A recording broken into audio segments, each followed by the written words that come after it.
Come into this place of peace and let its silence heal your spirit.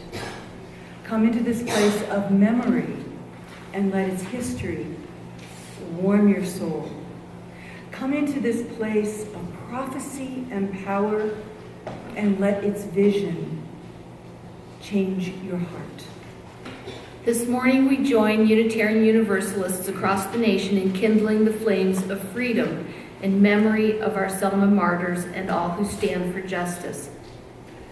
I am delighted to invite Carlin back into our congregation and would like to invite her to come up and light our chalice this morning.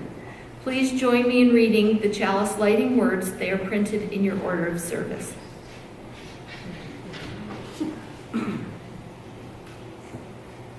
We light this chalice for the warmth of love, for the light of truth, and for the energy of action. We're actually going to be hearing 2 stories today. And these 2 stories are about young people during the time of Selma.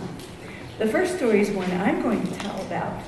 And the other story is going to be told by one of our congregants, Cynthia Paige, who was a teenager during that time, and she had her own special experience having to do with the time of Selma and the Civil Rights era. And so the first story, though, is about another young person, a real true young person named Joanne, who lived in Selma, Alabama. Now Joanne, actually I think Joanne was like about Carlin and Nick's age, around that 10, 11-year-old age. And she was noticing that her grandma was going to a lot of meetings at church. And these meetings were about fighting for freedom. And she noticed that the grown-ups were doing things like practicing having people push them and having people yell at them and say nasty things. And they would just stand there and take it peacefully and with dignity. And she thought, wow, what kind of freedom are they talking about? Because, I'm wondering about this. I mean, after all, I learned in school that Abraham Lincoln freed the slaves over 100 years ago. So what kind of freedom do they mean? And she was also wondering, what is this nonviolence stuff that her grandmother was and other grown-ups were involved with? But then she started to get some ideas about it. Now, Joanne's grandma was like a lot of grandmas, and she said, hey, Joanne, let's go shoe shopping. And so they went to buy shoes, and Joanne found a pair she liked, and she tried them on, but they were a little too small. But the lady, the white lady, because I didn't tell you, Joanne was African American. Okay, she is African American. She's still alive today. She's African American, and so she goes in the shoe store. She tries on the shoes she likes. And the clerk waiting on them, who is a white lady, says, oh, I'm not going to give you another pair of shoes to try on because those are too small, because your dirty Negro feet touch those shoes. I can't sell them to any white person now. Joanne was like, oh, okay then. And so she and Grandma walk out of that store, and they walk by an ice cream parlor, and she sees lots of people her age enjoying ice cream, and they were all white, and she knew she couldn't go in there because that place would not welcome black children to come in and have the ice cream with them. Isn't that sad? But that's what it was like there. And so she said to her grandma, when can I go in and get ice cream? And her grandma said, when we get our freedom. And so she started thinking about that, thinking, oh, freedom, that means something a little different than I thought. This was not about Abraham Lincoln, this is about now. And her grandma also told her about the fact that most of the black people in their town, in Selma, couldn't vote, which is something important for grown-up Americans to be doing as citizens, because they put all kinds of ridiculous rules in place that only applied to the black people. And so Joanne was thinking about all this. And then Martin Luther King Jr., Reverend Martin Luther King, came to town to organize the people of Selma about getting their voting rights. And a lot of the people in the town went to a demonstration, including Joanne with her grandmother. But the white people in the town were so afraid of what was going on, they arrested everyone and put everyone in jail, even the children. But you know what? Joanne wasn't afraid to be in jail because all of her friends were there. And all the grown-ups she knew from church were there. It was like being with all these good folks here in jail. So she wasn't concerned. And a few days later, Dr. King said, we're all going to march from Selma to Montgomery, which is the state capital, 50 miles. That will be like walking from here down to the very bottom of Salt Lake City. Not the bottom of the lake. Salt Lake City. It would be walking that far, okay? And we're going to let the governor and the other people in the state legislature know that we want our voting. We want to be able to vote. So they organized and they had thousands of people ready to march. But to get out of town, they had to go over a bridge, over the river. And when they got to the top of that bridge, they looked down on a sea of police officers and state troopers. And they thought, oh, this doesn't look good. But they were brave and they kept on walking. And the next thing you know, all those police officers rushed forward to these people who were being peaceful and nonviolent. All they were doing was walking, asking for their rights. And the police attacked them.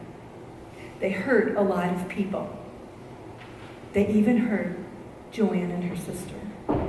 In the confusion of what was going on that bridge with this awful attack happening, Joanne didn't know what was going on. The next thing you know, she woke up, she was in a car, and her sister's head was on her lap, and she felt something wet. She thought her sister was crying, and she looked down. No, her sister had been hit in the head, and her blood was going down Joanne's body. And Joanne and her sister and the other thousands of people were not left to be alone with this tragedy. A lot of people across the country saw this on TV, and they were very upset that this happened, as you can well imagine. Just like, wouldn't you be upset if you heard about this? Of course you would. Of course you would. It was a horrible thing. And Dr. King sent out a message to all the ministers in the country saying, please come to Selma and stand with us. Be next to us. And we're going to march over that bridge again. And you know what? A lot of people did, including some Unitarian Universalists, people of our faith. Yeah, that's right. We did it. We showed up. And people did walk across that bridge this time. And they walked all the way to Montgomery. And this got such big news across the country that President Johnson at the time said to the country, we need to protect the right of all Americans to vote. And he got Congress to pass the Voting Rights Act that helped everyone in this country vote. And so Joanne was part of all of this. She marched to Montgomery. She understood more about what it means when we have our freedom. And you know what's amazing? Today, I'm talking today, like an hour or so from now, in Selma, Alabama, there are people who are commemorating that this happened 50 years ago. And together, they are marching across that bridge again to assert the idea of freedom in our country. So that's happening today, and Joanne's a part of it. And I think that's pretty amazing. The other thing that I want to tell you about the story is that you're going to be hearing today, you're going to be seeing some pictures, if you stay in the service, about the people who were in this march. But you've already heard a little bit about that some people got hurt, and believe it or not, some people were killed. One of the people who were killed, actually two of the people who were killed, were Unitarian Universalists. One was a minister, and one was a regular member just like all of you. And they gave their lives so that other people could have freedom. You will be hearing more about that. But for now, I'd love you to hear the other story from Cynthia. So as you return to your seat, Cynthia's going to come up here and start telling her story. Okay, hope you can hear me. I'll try to stay as close as possible. But my story starts with just explaining that I was a Unitarian Universalist from a very early age. And nowadays I find myself very reflective about the civil rights era and how I was touched forever by the events of those times. On this Selma Sunday, I wish to share some of my memories with you. My family moved to Northern Virginia when I was an early teenager. About a year after we arrived, the March on Washington occurred. We attended the Mount Vernon Unitarian Church, and they were planning on sending people to that march. That was the one in '63. I was in the LRY, which was the Liberal Religious Youth Group name, UU name for the youth group in that time. And the teens in the youth group wanted to go to the march in Washington. A bus was arranged to take us in, and we didn't actually participate in the march, but we were at the reflecting pool by the Lincoln Memorial, and we were surrounded by thousands of other people who were paying attention to the speakers, the singers on the steps of the Lincoln Memorial. I did hear Martin Luther King talk about his dream. Unfortunately, we were so far away that he was a small dot on those steps, but the speakers were placed around the reflecting pool, and we could hear the speech and music somewhat. It was exhilarating to be there, and I thought naively that this huge march was going to solve all the problems.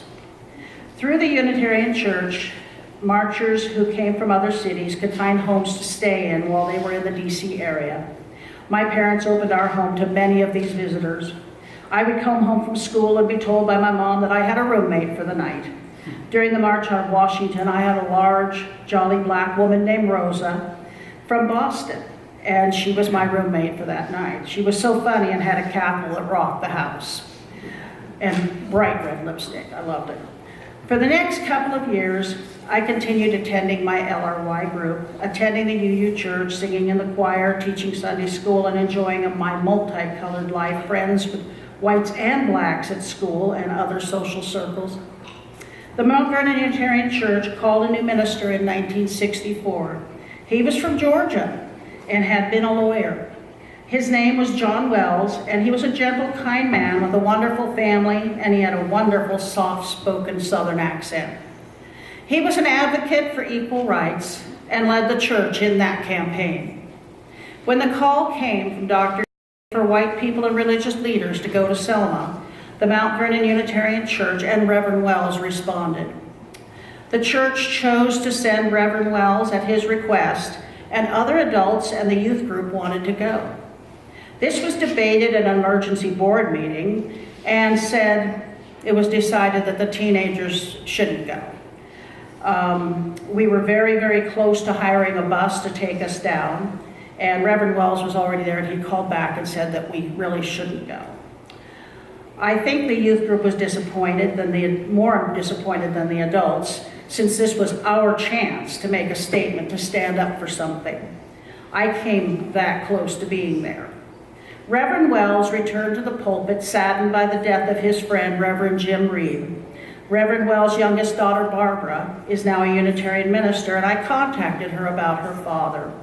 I wanted the story she grew up with, and she sent me a copy of the sermon she gave recently. I want to read you her words about her father going to Selma. These are her reflections after she watched the film Selma. She says, I grew up hearing the story of Selma.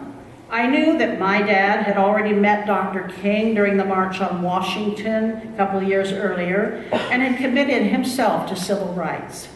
I heard of how when Dr. King asked white people, particularly religious leaders, to come to Selma, my dad got on an airplane from DC and flew to Atlanta and drove on to Alabama.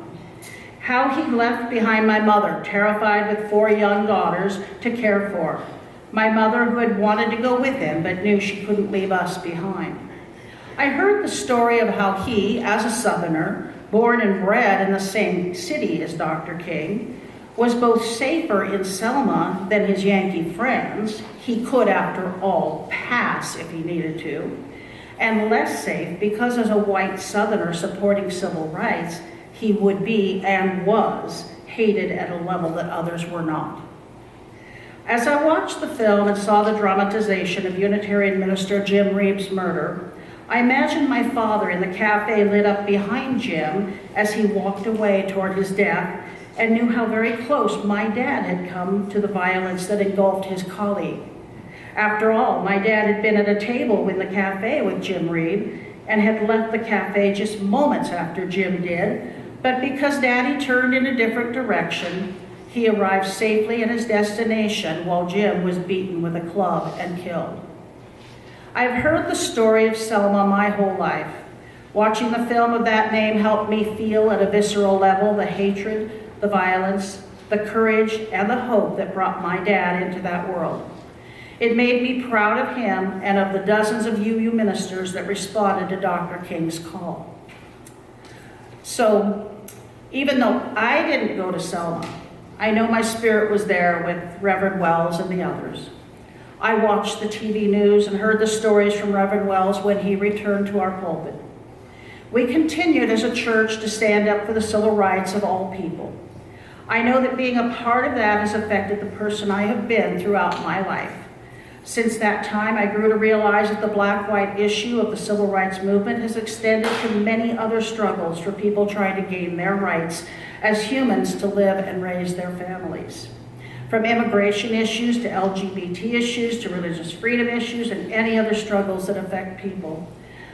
I have learned that I don't like the term tolerance.